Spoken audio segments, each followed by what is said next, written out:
ہدایت کیا ہے؟ ہیا ارات الطریق، ایک تو ہے راستہ دکھلانا، جس کو راہ نمائی کہتے ہیں، نمودن سے دکھانا۔ کسی نے پوچھا کہ میں نے فلاں جگہ پہ جانا ہے، تو ہم نے کہا یہاں سے سیدھے باہر نکل جانا، دائیں بائیں آگے بائی پاس آئے گا، تو آپ یوں ادھر ہو جانا۔ یہ ہے ارات الطریق، راستہ دکھلا دینا، راستہ بتلا دینا۔ اس میں بھٹکنے کے امکان موجود ہے، تھوڑی سی غلطی لگ گئی تو آپ اور سمت بھی نکل سکتے ہیں۔ پھر اگر راستے کے اندر جگہ جگہ دشمن بھی کھڑا ہو تو پھر تو امکان اور زیادہ بڑھ جاتے ہیں۔ تو یہ ارات الطریق کا مفہوم ہے۔ اور ہدایت کا دوسرا مفہوم ایصال الی المطلوب، منزل تک دستے کرم سے پکڑ کے پہنچا دینا۔ تو یہاں دوسرا معنی ہے، اس لیے علماء نے اس کا معنی کیا مجھے سیدھی راہ پہ چلا۔ مطلب کیا کہ سیدھی راہ تو میں دیکھ چکا ہوں، لیکن قدم قدم پہ شیطان اور نفس موجود ہیں جو میری راہ بھٹکا دیں گے۔ مالک تو دستے کرم بڑھا اور مجھے منزل پہ پہنچا دے۔ اللہ اکبر۔ تو یہ ہے ایصال الی المطلوب۔ تو ہدایت کا یہ مفہوم، اور یہاں ہدایت سے مراد وہ ہدایت جو پیغمبروں کے ذریعے سے، کتب کے ذریعے سے اللہ تعالیٰ نے حضرت انسان کو دی۔ ایک فطری ہدایت ہے، جبلی ہدایت، اور وہ اللہ تعالیٰ نے انسان کیا جانوروں کو بھی دی ہے۔ وہ بطخ کا بچہ بھی جب انڈے سے نکلتا ہے تو وہ کسی سے تیرنا سیکھتا نہیں ہے، وہ خود چھلانگ لگا دیتا ہے اور تیرنے لگ جاتا ہے۔ یہ جبلی اور فطری ہدایت اللہ نے اس کو القاء رکھی ہے۔ بچہ پیدا ہوتا ہے تو اس کی زبان ہوتی ہے، بولنا نہیں جانتا، وہ آ کے سیکھتا ہے۔ ہاتھ ہوتے ہیں، پکڑنا نہیں جانتا، آ کے سیکھتا ہے۔ قدم ہوتے ہیں، چل نہیں پاتا۔ سنتا ہے، سمجھ نہیں پاتا۔ دیکھتا ہے، پہچان نہیں پاتا۔ یہ ساری چیزیں تدریج سے سیکھتا ہے۔ لیکن بچے نے ماں کی چھاتی سے دودھ کیسے لینا ہے، تو یہ اس کو جبلتاً بتایا جاتا ہے، چونکہ اس کی پہلی ضرورت ہے، باقی چیزیں وہ آ کے سیکھتا ہے۔ اسی طرح خیر اور شر، یہ بھی اللہ تعالیٰ نے القاء کیا ہے انسان کو۔ پیغمبروں نے آ کے راستے اجالے، لیکن اچھائی کیا ہے، برائی کیا ہے، یہ انسان کو پتہ ہے۔ کسی کو تھپڑ مارنا بری بات ہے، یہ کہیں سے اس نے نہ بھی پڑھا ہو، کسی نے استاد نے نہ بھی بتایا ہو، یہ اس کا ضمیر بتاتا ہے کہ یہ غلط ہے۔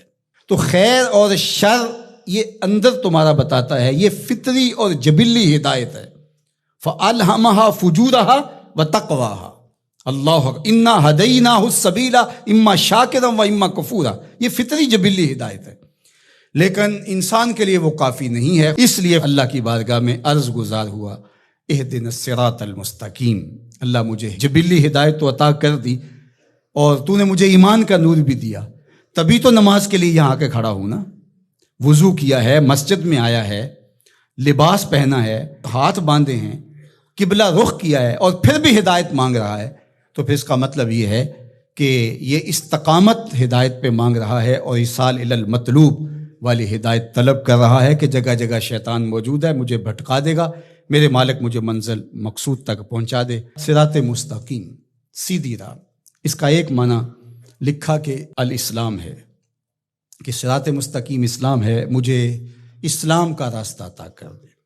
دوسرا معنی اس کا بیان فرمایا کہ انہو کتاب اللہ تعالی، اس سے مراد کتاب الہی ہے، قرآن مجید ہے، چونکہ قرآن سے سیدھا کوئی راستہ ہو نہیں سکتا۔ ان ھذا القرآن یہدی للتی ہی اقوم، یہ وہ راستہ دکھاتا ہے جو بالکل سیدھا ہے۔ قرب قیامت کے فتنوں کا ذکر جب ہوا تو حضرت علی نے حضور سے پوچھا کہ حضور پہ بچنے کی صورت کیا ہے، تو برجستہ کہا اللہ کی کتاب قرآن مجید۔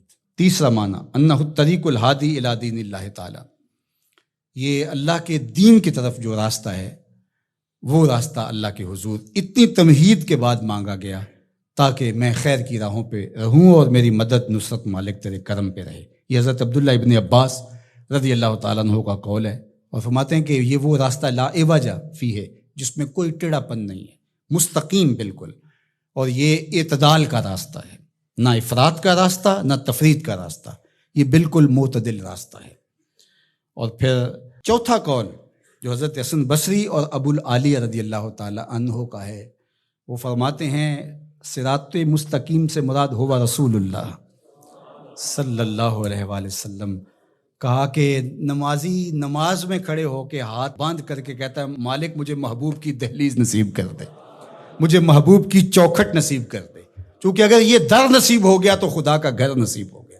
بخدا خدا کا یہی ہے در، نہیں اور کوئی مفر مکر، جو وہاں ہو یہیں آ کے ہو، جو یہاں نہیں وہ وہاں نہیں۔